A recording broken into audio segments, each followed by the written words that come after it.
ಸ್ನೇಹಿತರೆ ನಮಸ್ಕಾರ. ಇವತ್ತಿನ ವಿಡಿಯೋದಲ್ಲಿ ನೀವು ನೋಡ್ತಾ ಇರೋದು 8 ಎಕರೆ ರೋಬಸ್ಟಾ ಕಾಫಿ ತೋಟ. ಟೌನ್ಗೆ ತುಂಬ ಹತ್ತಿರವಿರೋ ಪ್ರಾಪರ್ಟಿ.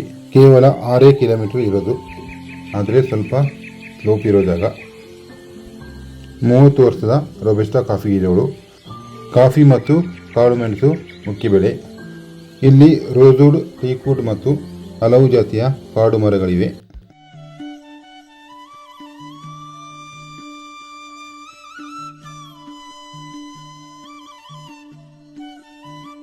ಪ್ರೈಸ್ ಪರ್ ಎಕರಿಗೆ 30 ಲ್ಯಾಕ್ಸ್ ಹೇಳ್ತಾ ಇದ್ದಾರೆ. ನಾವು ತೋಟದ ಒಳಗಡೆ ರೋಡಲ್ಲೇ ನಡ್ಕೊಂಡು ಒಂದು ವಿಡಿಯೋ ಮಾಡ್ತಾ ಇರೋದು. ಎಲ್ಲ ಕಡೆ ರೋಡ್ ಇದೆ, ಪಿಕಪ್ ಜೀಪು ಎಲ್ಲ ಹೋಗ್ಬೋದು, ಆದರೆ ಕಾರು ಮಾತ್ರ ಹೋಗಲ್ಲ. ಇಲ್ಲಿ ವರ್ಷಕ್ಕೆ ಸರಾಸರಿ ಮಳೆ 80ರಿಂದ 90 ಇಂಚು ಬಂದೇ ಬರುತ್ತೆ. ಟೌನ್ ಕೂಡ ಇಲ್ಲಿಗೆ ತುಂಬ ಹತ್ತಿರ ಆಗುತ್ತೆ, 6 ಕಿಲೋಮೀಟರ್, ಹಾಗೂ ಸ್ಟೇಟ್ ಹೈವೇಗೂ 3-3.5 ಕಿಲೋಮೀಟರ್ ದೂರ ಇದೆ. ಈಗ ನಿಮ್ಮನ್ನ ಅಡಿಕೆ ತೋಟದ ಹತ್ರ ಕರ್ಕೊಂಡು ಹೋಗ್ತಾ ಇದ್ದೀನಿ. ಇಲ್ಲಿ ಅರ್ಧ ಎಕರೆಗಿಂತ ಹೆಚ್ಚು ಅಡಿಕೆ ಹಾಕಿದ್ದಾರೆ. ಅದು ಕೆರೆಯ ಪಕ್ಕದಲ್ಲಿ ಅಡಿಕೆ ತೋಟ ಇರೋದು.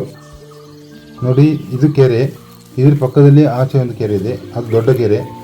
ಅದರ ಸ್ವಲ್ಪ ಸೈಡ್ ಕವರ್ ಆಗಿದೆ, ಅದರ ಹತ್ರ ಹೋಗೋಕ್ಕಾಗಲ್ಲ. ಆಗ ಇದರ ವಿಡಿಯೋ ಮಾತ್ರ ಮಾಡಿರೋದು. ಹೆಚ್ಚಿನ ಮಾಹಿತಿಗಾಗಿ ಮೇಲಿನ ಮೊಬೈಲ್ ಸಂಖ್ಯೆಯನ್ನು ಸಂಪರ್ಕಿಸಿ. ಇದೇ ರೀತಿಯ ಹೆಚ್ಚಿನ ವಿಡಿಯೋಗಳ ನೋಟಿಫಿಕೇಷನ್ಗಾಗಿ ನಮ್ಮ ಯೂಟ್ಯೂಬ್ ಚಾನಲ್ ಸಬ್ಸ್ಕ್ರೈಬ್ ಮಾಡಿ ಮತ್ತು ಪಕ್ಕದಲ್ಲಿ ಕಾಣುವ ಬೆಲ್ ಐಕಾನ್ ಪ್ರೆಸ್ ಮಾಡಿ. ವಿಡಿಯೋ ಲೈಕ್ ಮಾಡಿ, ಶೇರ್ ಮಾಡಿ ಮತ್ತು ಕಮೆಂಟ್ ಮಾಡಿ. ಮತ್ತೆ ಮುಂದಿನ ವಿಡಿಯೋದಲ್ಲಿ ಸಿಗ್ತೀನಿ. ಧನ್ಯವಾದಗಳು, ನಮಸ್ಕಾರ ಹಾಗೂ ಶುಭ ದಿನ.